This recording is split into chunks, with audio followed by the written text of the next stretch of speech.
Ce ne sont pas les morts qui dorment, mais les vivants qui ferment les yeux. Depuis plus de 2000 ans, une question trouble l'humanité. Une question que même les théologiens les plus érudits redoutent d'aborder à voix haute. Que s'est-il réellement passé dans le tombeau de Jésus? Les évangiles nous parlent d'une résurrection, d'un miracle sans précédent.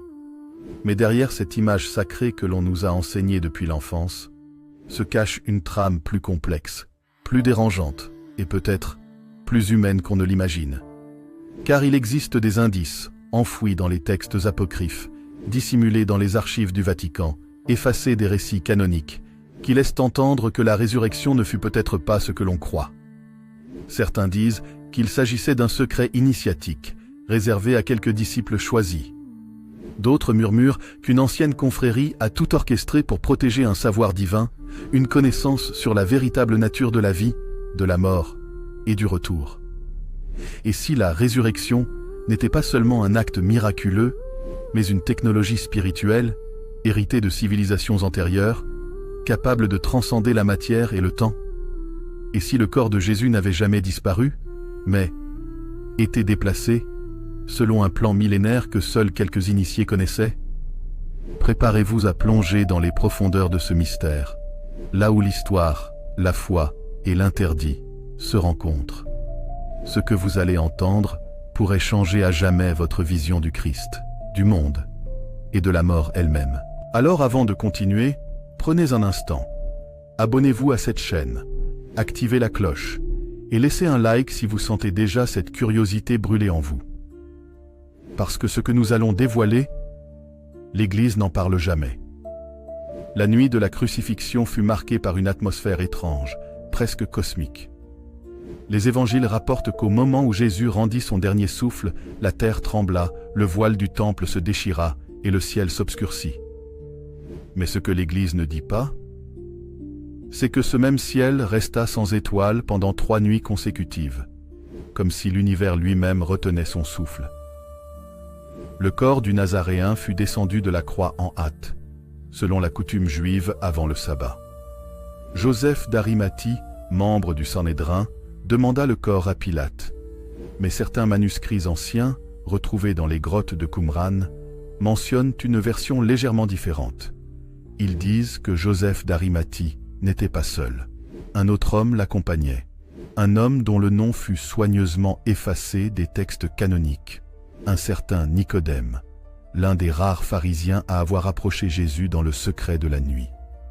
Selon ces manuscrits, Nicodème apporta un mélange d'aloès et de myrrhe, mais pas pour une simple onction mortuaire.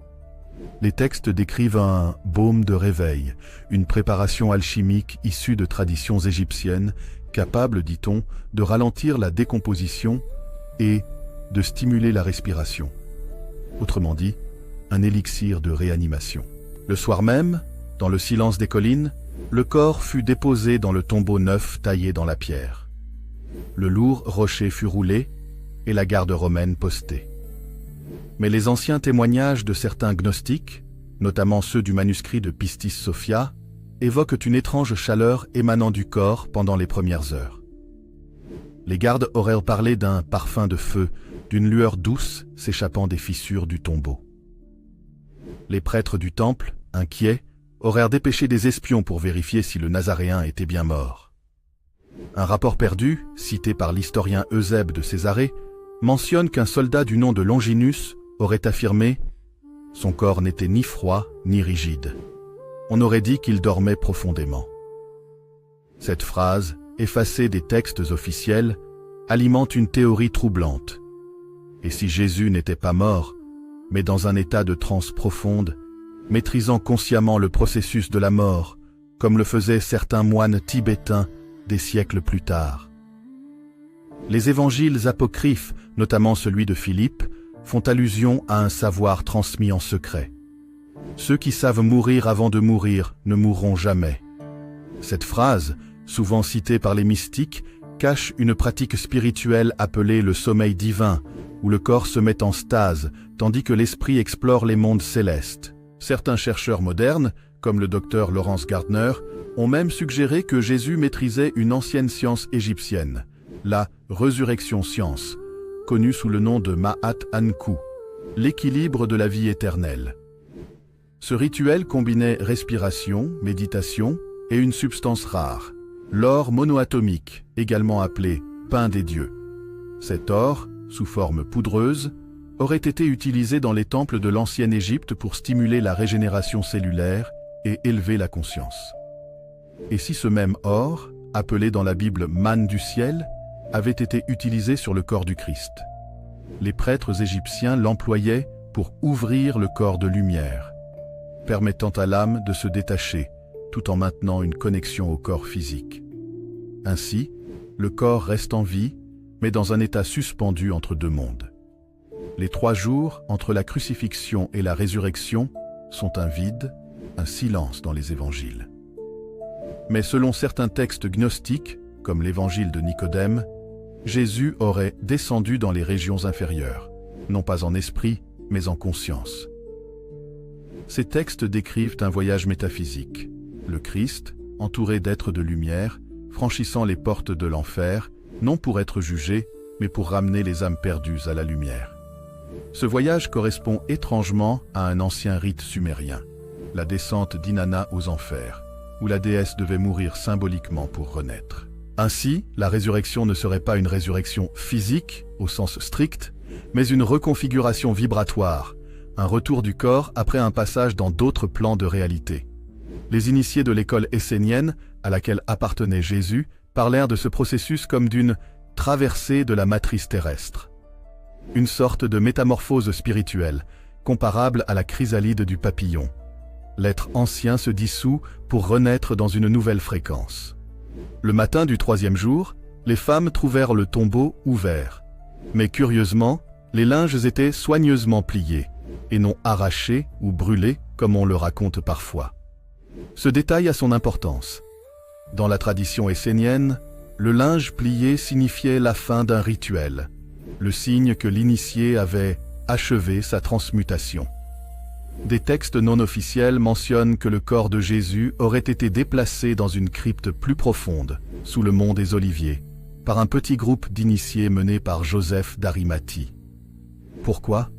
Parce que le Nazaréen devait être préservé à l'abri des autorités romaines et du Temple, le temps que son esprit réintègre son corps. Et c'est là que se produit le phénomène le plus étrange. Au lever du soleil, certains témoins parlent d'un éclat de lumière sortant du sol, comme une aurore inversée. Les gardes furent frappés d'une paralysie soudaine, ce que les textes appellent la grande frayeur. Et quand ils reprirent leur sens, le corps n'était plus là. Les récits post-résurrection montrent un Jésus différent. Il marche, parle, mange, mais personne ne le reconnaît immédiatement. Marie-Madeleine elle-même, la première à le voir, croit d'abord qu'il s'agit du jardinier. Pourquoi ? Parce que le Christ ressuscité n'avait plus la même vibration. Les anciens disaient qu'il rayonnait une lumière dorée, presque insoutenable à l'œil nu. Certains disciples racontèrent qu'il apparaissait et disparaissait à volonté, traversant les murs, changeant de forme. Était-ce le signe d'une résurrection physique ou celui d'un corps de lumière, une forme intermédiaire entre la chair et l'énergie pure?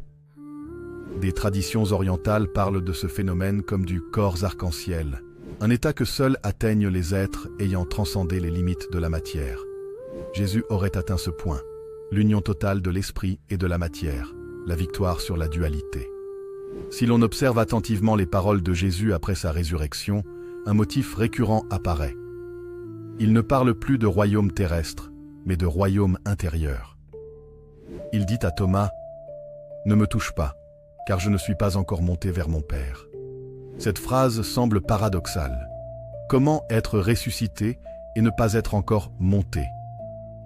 Les initiés affirment que cela prouve que la résurrection était un processus, non un événement instantané. Un passage vibratoire entre deux dimensions de l'existence. Et plus étrange encore, dans les textes gnostiques retrouvés à Nag Hammadi, Jésus dit à ses disciples « Je ne suis pas celui que tu vois, je suis le vivant qui vit dans tous. » Ce verset est capital. Il révèle que la résurrection n'était pas seulement la sienne, mais un modèle pour toute l'humanité. Un appel à éveiller le Christ intérieur. Pourquoi ces textes ont-ils été supprimés ?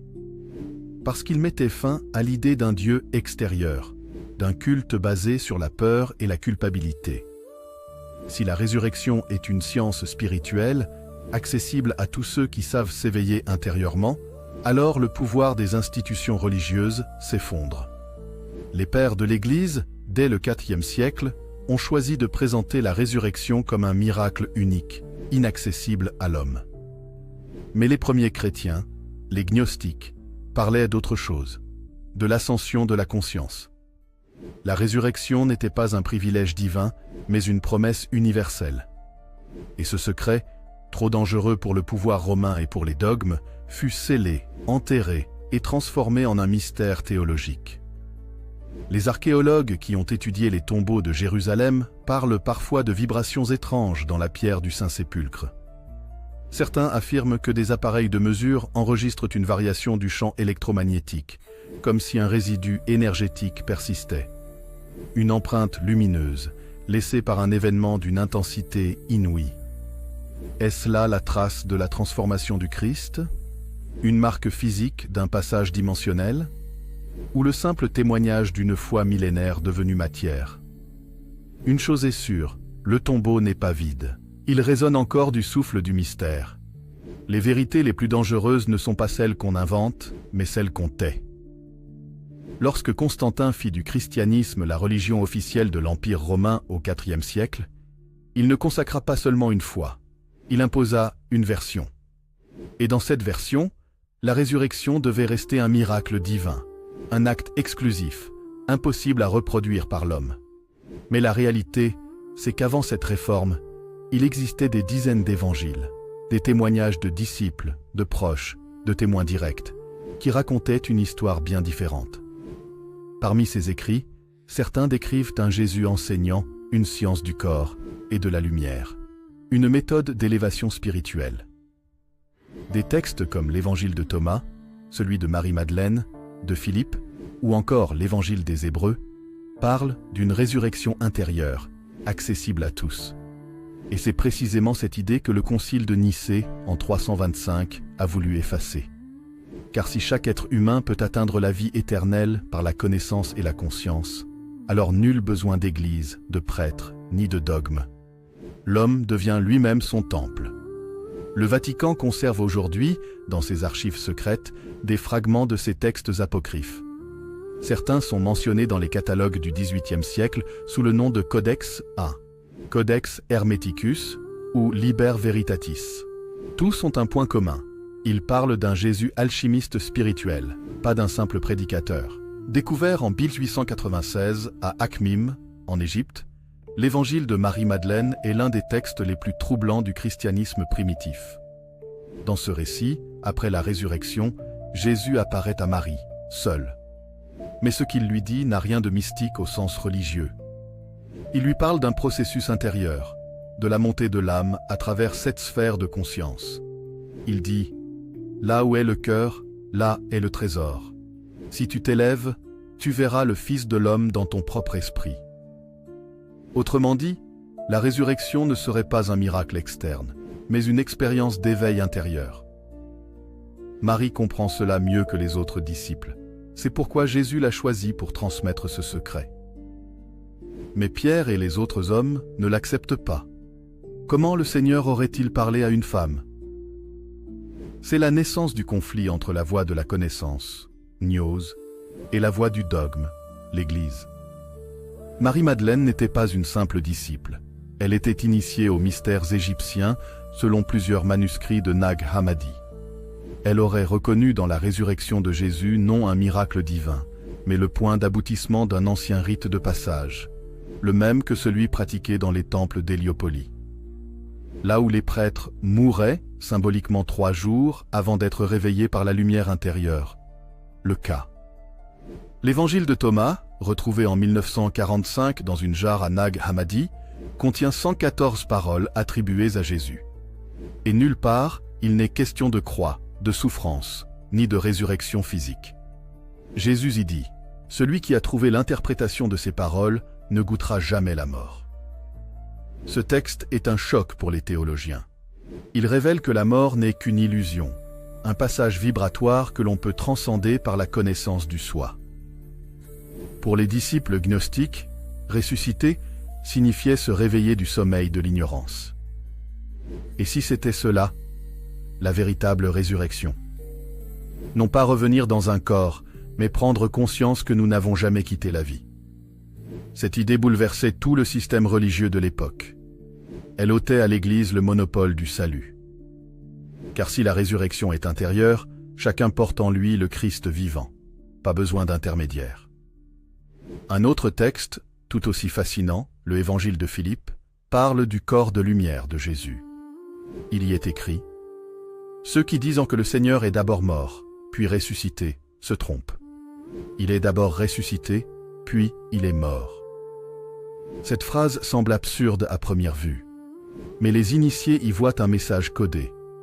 Jésus aurait atteint l'état de résurrection avant même la crucifixion. Son corps, purifié par la connaissance et l'amour, n'était plus soumis à la loi de la matière. Ce texte évoque aussi le mariage sacré entre Jésus et Marie-Madeleine, non comme un lien charnel, mais comme l'union du masculin et du féminin en lui, la complétude divine. De cette union naît le corps glorieux, appelé aussi Soma Pneumaticon par Paul de Tarse. Un corps transfiguré, capable de traverser la matière et de se manifester dans plusieurs dimensions. Des manuscrits découverts à Qumran en 1947, près de la mer Morte, contiennent des fragments d'un texte qu'on appelle aujourd'hui le Manuel de la communauté. Ce document décrit les rituels des Esséniens, la secte spirituelle à laquelle appartenait très probablement Jésus. Ces hommes vivaient à l'écart du monde, dans le silence, la méditation et la pureté alimentaire. Leur but ? Préparer le corps et l'esprit à la grande transformation. Ils pratiquaient des bains d'eau froide, des respirations profondes et des jeûnes prolongés qui altérèrent la conscience. Et le troisième jour de leur initiation, ils vivaient ce qu'ils appelaient le passage par la mort symbolique. Le disciple était enfermé dans une grotte, sans lumière, sans bruit, pendant 72 heures. Puis, lorsqu'il sortait, on disait de lui « Il est ressuscité ». Jésus aurait suivi exactement ce même rite avant le début de sa mission publique, dans les collines de Qumran. Autrement dit, il connaissait déjà le processus de la mort et du retour avant même la crucifixion. Dans la bibliothèque du Vatican, une aile scellée au public, connue sous le nom de Archivum Secretum Apostolicum Vaticanum, renferme des textes d'origine hermétique. Certains, comme le Corpus Hermeticum, parlent d'une science sacrée héritée des prêtres égyptiens, celle qui relie le corps à l'âme par la vibration du Verbe. Le texte dit « L'homme qui connaît la parole qui ressuscite devient semblable au Dieu. » Cette parole n'est pas un mot magique, mais une fréquence, un son sacré. Les chercheurs ésotéristes affirment que Jésus, en prononçant le mot « Eloi, Eloi sabachthani » sur la croix, aurait activé cette vibration, permettant à son âme de se détacher sans rompre le lien vital. Ce cri, souvent interprété comme un cri de désespoir, serait en réalité un code d'activation spirituelle. Et si la résurrection était déclenchée non par un miracle, mais par un son, une fréquence capable de réveiller la conscience dans les cellules? Pourquoi l'Église garde-t-elle ces textes sous scellés? Parce qu'ils contiennent une vérité explosive. La mort n'existe pas. Ce qui meurt, c'est l'illusion du corps, pas l'être véritable. Les papes du Moyen-Âge savaient que ces textes pouvaient détruire la structure même du christianisme institutionnel. Car si tout homme peut atteindre la lumière du Christ sans prêtre ni Église, alors le pouvoir spirituel devient intérieur, libre et indomptable. Des documents historiques, comme les lettres de Clément d'Alexandrie, révèlent que certains moines ont tenté de protéger ces écrits. Mais l'Inquisition a méthodiquement traqué tout ce qui évoquait la résurrection par la gnose. Des milliers de manuscrits furent brûlés, et les porteurs de ce savoir, les cathares, les templiers, les rosicruciens, furent exterminés. Pourtant, ce savoir n'a pas disparu. Il a survécu, caché dans les sociétés secrètes. Les templiers parlaient d'un corps incorruptible, d'un corpus lumini, qu'ils cherchaient à atteindre par la prière, le silence et le contact avec le Graal. Mais le Graal n'était pas une coupe, c'était le symbole du corps humain purifié, le vase de la lumière divine. Le Christ ressuscité n'était pas un être surnaturel. Il était le modèle de l'homme accompli, celui qui a activé le Graal intérieur.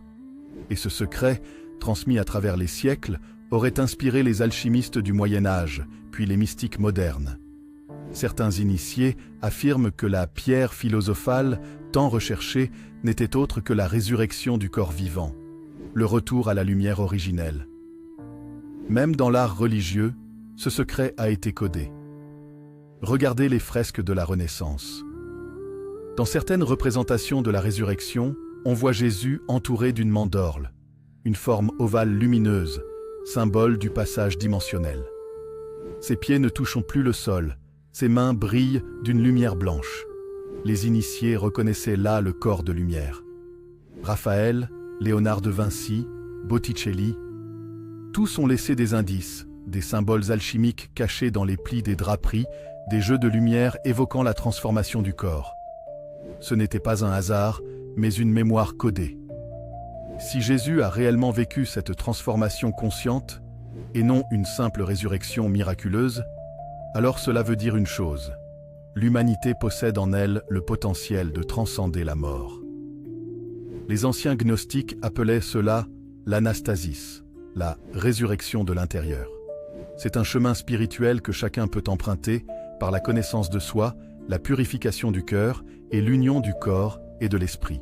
Et c'est précisément cette vérité que les conciles, les dogmes et les institutions ont voulu dissimuler. La résurrection n'était pas un événement du passé, mais une possibilité présente, accessible à tout être conscient. Après la mort de Jésus, son enseignement n'a pas disparu. Il a simplement changé de visage. Pendant des siècles, un petit nombre d'initiés ont préservé la connaissance de la résurrection intérieure. Ces hommes et ces femmes ne portaient pas de croix d'or, mais un symbole plus ancien, le Graal, la coupe de la vie éternelle. Mais ce Graal n'était pas un objet. C'était le symbole du corps humain divinisé, le réceptacle du feu de l'esprit. Lorsque les croisés atteignirent Jérusalem au XIIe siècle, un groupe particulier de chevaliers, les pauvres chevaliers du Christ et du temple de Salomon, connus sous le nom de Templiers, découvrit sous les ruines du temple des textes qui changèrent tout. Ces parchemins parlèrent d'une science oubliée, d'un art sacré pratiqué dans les temps anciens, l'art de reconnecter le corps à la lumière divine. En 1119, 9 chevaliers furent envoyés par Hugues de Payne à Jérusalem pour protéger les pèlerins. Mais selon les chroniques d'alors, pendant 9 ans, ils ne gardèrent personne. Ils creusèrent. Sous les ruines du temple de Salomon, ils découvrirent des chambres scellées, contenant des rouleaux en hébreu, araméen et grec ancien. Parmi eux, des fragments du livre d'Enoch, alors interdit, des textes hermétiques sur la transmutation de l'âme et des indications sur le rituel de résurrection pratiqué par certains prêtres esséniens. Ces documents parlaient d'un corps d'or, d'un être capable de se relever d'entre les morts par la maîtrise de la respiration, du son et de la vibration. Autrement dit, la science du Christ vivant. Les Templiers gardèrent ces secrets jalousement. Ils comprirent que la résurrection n'était pas une croyance, mais un processus, une technologie spirituelle. Les cérémonies templières ne ressemblaient pas aux messes romaines. Elles se déroulaient à la nuit, à la lueur des torches, dans des cryptes silencieuses.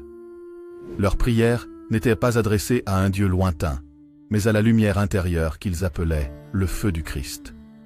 Leur Eucharistie n'était pas du vin et du pain, mais un élixir doré, appelé parfois or alchimique, issu d'un mélange de miel, de myrrhe et de poudre d'or pur.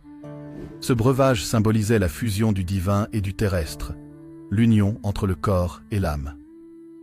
Lors de certaines cérémonies, le grand maître récitait ces mots mystérieux: « Que la chair devienne lumière, et que la lumière prenne chair ». C'était le cœur du secret templier. Le Christ n'est pas un homme, c'est un état de conscience. Les Templiers avaient aussi des contacts étroits avec les soufis et les mystiques d'Orient. Dans les cités arabes, ils rencontrèrent des sages qui pratiquaient l'alchimie intérieure, appelée Tajalli, la manifestation de la lumière divine dans le corps. Les soufis disaient « mourir avant de mourir et renaître dans la lumière ». Cette phrase, identique à celle des gnostiques, résume la véritable essence de la résurrection. Les Templiers rapportèrent en Europe ces savoirs: la respiration consciente, la méditation du cœur, la géométrie vibratoire. Tout cela fut codé dans leurs symboles: la croix pâtée, les rosaces, les architectures gothiques. Car les cathédrales qu'ils firent construire n'étaient pas seulement des lieux de culte, mais des machines spirituelles. Chaque voûte, chaque vitrail, chaque angle sacré servait à amplifier une fréquence précise, celle de la renaissance intérieure. Regardez attentivement Notre-Dame de Paris, Chartres ou Reims. Leur plan reprend la forme d'un corps humain couché. La nef correspond au tronc, le cœur au cœur, l'abside à la tête. Les bâtisseurs disaient « l'Église est un corps, et le Christ s'y réveille ». Sous certaines cathédrales, des cryptes secrètes étaient réservées aux initiés. C'est là que se déroulaient les rites du sépulcre, inspirés de la mort et de la résurrection du Nazaréen. Le disciple était allongé dans un sarcophage de pierre, plongé dans le noir total, symbolisant la mort du vieil homme. Au bout de 3 jours, à la lueur d'une flamme, il renaissait dans la lumière du Christ. Les témoins disaient que certains, à leur sortie, irradiaient littéralement une énergie perceptible. C'était cela, le véritable secret du temple. Non pas un trésor matériel, mais la maîtrise du passage entre la vie et la mort. Les Templiers vénéraient le Graal non comme un objet, mais comme la lignée spirituelle du Christ. Le sang du Christ, sang Gréal, devenu Saint Graal, symbolisait la connaissance transmise à travers les générations. Certains écrits templiers retrouvés à Rennes-le-Château parlent du livre du sang, un document secret qui expliquait comment le sang humain pouvait être éveillé par la prière, le son et la lumière. Les Templiers croyaient que dans le sang sommeillait une mémoire divine, le code de la résurrection. Ils savaient que le Christ avait réactivé ce code en lui-même, par sa pureté et sa conscience, et c'est cela qu'ils cherchaient à reproduire. Mais l'Église romaine, voyant leur puissance croître, ne pouvait tolérer un ordre possédant le secret du Christ sans passer par le clergé. Le pape Clément V, sous l'influence du roi Philippe le Bel, lança la traque. Le 13 octobre 1307, à l'aube, tous les Templiers furent arrêtés. Sous la torture, certains avouèrent avoir adoré une tête sacrée. Mais cette tête, selon les archives secrètes, n'était pas un démon. C'était le crâne du Nazaréen, ou du moins, une relique censée contenir son empreinte énergétique. Les Templiers croyaient qu'en méditant devant elle, ils pouvaient se connecter à la conscience du Christ vivant. Le dernier grand maître, Jacques de Molay, avant de mourir sur le bûcher, aurait crié « Le Christ que vous avez crucifié reviendra en ceux qui sauront mourir et renaître dans la lumière. » Ces dernières paroles résonnent comme un écho du secret qu'ils avaient juré de protéger. Après la chute de l'ordre, certains Templiers s'enfuirent vers l'Écosse, le Portugal et l'Orient. Ils fondèrent des sociétés secrètes, gardiennes de la flamme. Ces groupes deviendront plus tard les Rose-Croix, puis influencèrent la franc-maçonnerie mystique. Les Rose-Croix enseignaient que la résurrection est une seconde naissance, où l'homme devient un fils de Dieu vivant. Ils décrivaient les étapes, purification, dissolution, illumination et transfiguration, les mêmes que celles de la passion du Christ. Leur emblème, la croix portant une rose, symbolisait l'éveil du cœur au centre du sacrifice. La rose rouge, le sang conscient, la croix, la matière sublimée. Ces ordres affirmaient que le Christ ne reviendra pas dans le ciel, mais dans les cœurs de ceux qui ont activé la lumière du Graal en eux. À travers les siècles, des figures mystérieuses semblent avoir hérité de cette science perdue. Paracelse, qui parlait du feu de vie dans le sang, Nicolas Flamel, qui prétendait avoir trouvé la pierre philosophale, Jacob Böhme, qui décrivit la mort volontaire du moi et la résurrection de l'esprit. Même certains papes furent fascinés par ce savoir. Léonard de Vinci, selon plusieurs historiens, aurait codé le message templier dans sa scène. Le Christ au centre, non en train de mourir, mais dans la lumière de la transfiguration. Dans les rites les plus anciens de la franc-maçonnerie, le 13e degré est appelé le maître ressuscité. Le candidat y revit symboliquement la mort d'Hiram, l'architecte du temple, puis sa résurrection par la parole perdue. Cette parole, selon la légende, est la vibration originelle, celle que Jésus aurait prononcée pour triompher de la mort. Tout concorde, des Esséniens aux Templiers, des Rose-Croix aux mystiques modernes, la résurrection n'a jamais cessé d'être transmise. Mais toujours voilée, codée, dissimulée derrière les symboles pour éviter la persécution. L'Église, dans son effort pour maintenir la foi du peuple, a gardé le mythe de la résurrection comme un acte unique et miraculeux.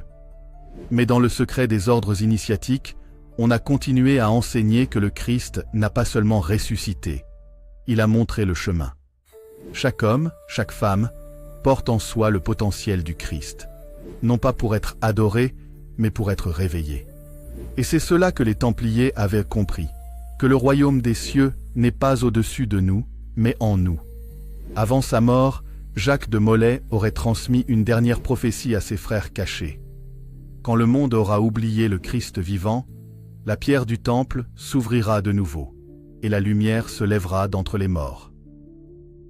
Certains initiés affirment que cette prophétie fait référence à notre époque. Que lorsque la foi deviendra simple croyance, et la science pure matière, le secret de la résurrection sera redécouvert. Non comme religion, mais comme science spirituelle unissant la matière et la conscience. Celui qui a des oreilles pour entendre, qu'il entende, car le Fils de l'homme reviendra comme l'éclair traverse le ciel. Évangile selon Matthieu. La pierre du tombeau fut roulée, le corps disparut. Mais la véritable question n'a jamais été comment Jésus est revenu. C'est pourquoi, depuis des siècles, la chrétienté célèbre la résurrection comme la victoire de la vie sur la mort, du bien sur le mal. Mais les anciens manuscrits gnostiques, les textes égyptiens et même certaines lettres oubliées de Paul de Tarse révèlent un tout autre sens. La résurrection n'était pas une fin, mais le début d'un plan cosmique, préparé bien avant la naissance de Jésus. Avant qu'il soit appelé Jésus, le Christ existait déjà. Les évangiles de Jean et les textes de Nag Hammadi parlent du Logos, cette parole vivante descendue dans la chair. Les premiers chrétiens ne voyaient pas la résurrection comme un simple retour du corps à la vie, mais comme la réintégration d'un être céleste dans sa véritable forme. Dans l'évangile de Philippe, un texte gnostique interdit par l'Église, il est écrit « Ceux qui disent que le Seigneur est mort d'abord, puis ressuscité, se trompent, car il a été vivant avant tout. » Autrement dit, Jésus n'a pas retrouvé la vie. Il a simplement quitté la matrice terrestre pour se reconnecter à son essence première, le Christ cosmique, cette conscience universelle que certaines traditions appellent le Fils de la lumière, le soleil intérieur, ou même le Verbe d'or.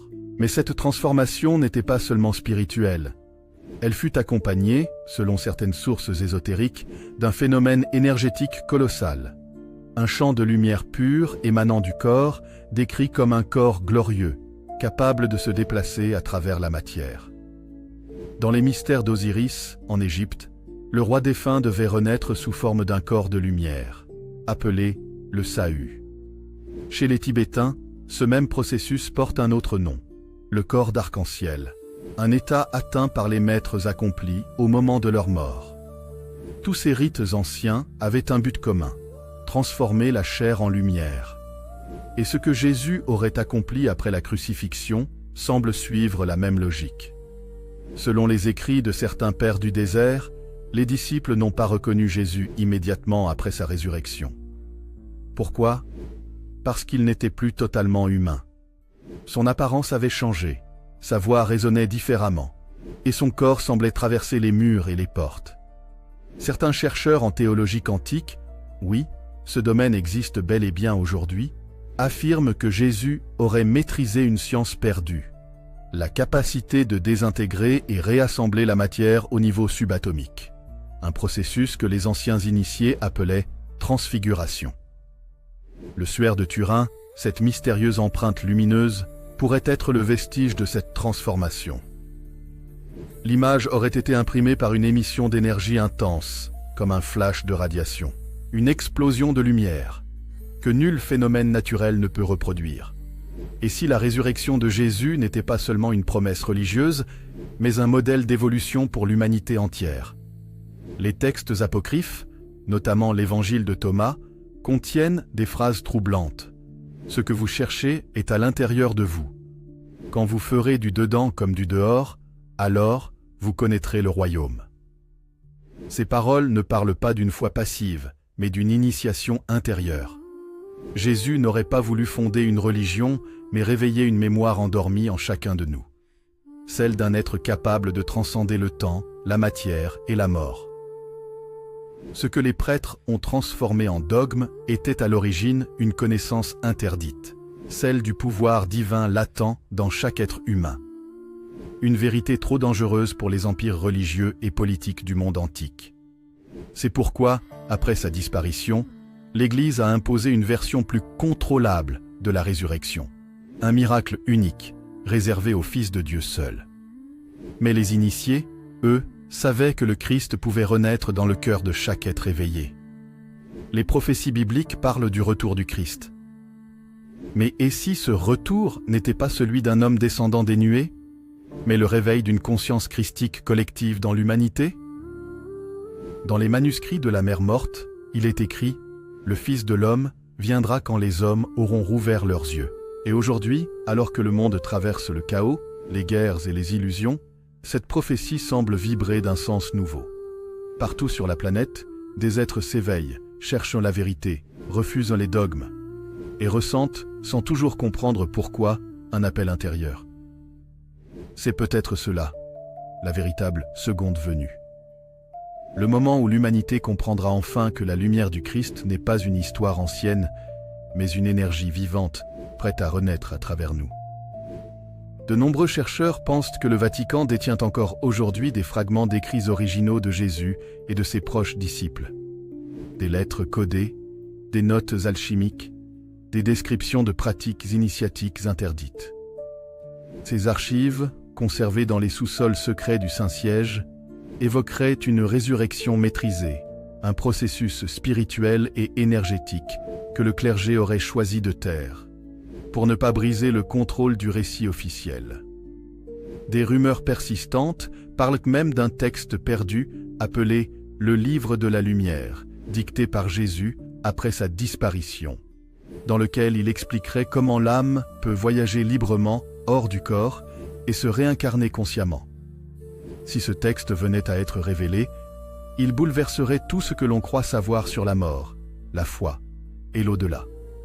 Après la disparition de Jésus, certains disciples se sont séparés du mouvement officiel pour fonder des communautés secrètes. Ces groupes, connus sous le nom de Frères de la Résurrection ou Gardiens du Verbe, auraient conservé les enseignements cachés du Maître. Selon la tradition rosicrucienne, ces initiés ont transmis leur savoir à travers les âges, de l'Égypte à la Grèce, de Jérusalem à la France médiévale, puis jusqu'aux Templiers. Ceux-là croyaient que la résurrection n'était pas un événement du passé, mais un état d'être, accessible à ceux qui connaissent la voie du Verbe vivant. Leur symbole, une rose s'ouvrant sur une croix, la chair s'élevant vers la lumière, la mort s'inclinant devant la conscience.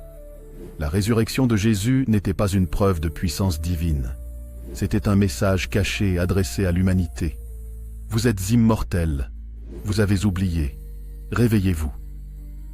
Sous la croix, Marie-Madeleine, la seule à vraiment comprendre, ne pleurait pas un cadavre, mais assistait à une transformation cosmique.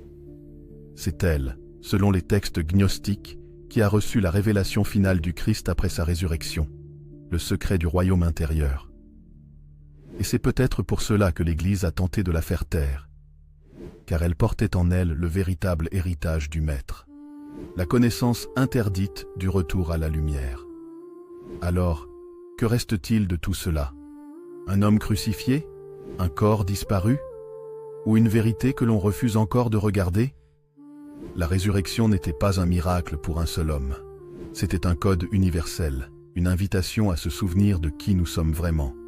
Des êtres de lumière venus faire l'expérience de la matière. Et si le Christ est revenu, ce n'est pas dans un corps, mais dans chaque cœur qui cherche la vérité, la justice et la paix. Merci d'avoir suivi ce voyage jusqu'à la fin. Si cette exploration vous a touché, intrigué ou éveillé quelque chose en vous, laissez un like, Abonnez-vous pour ne pas manquer les prochains récits. Et surtout, partagez cette lumière autour de vous. Parce que la véritable résurrection commence lorsque vous ouvrez les yeux.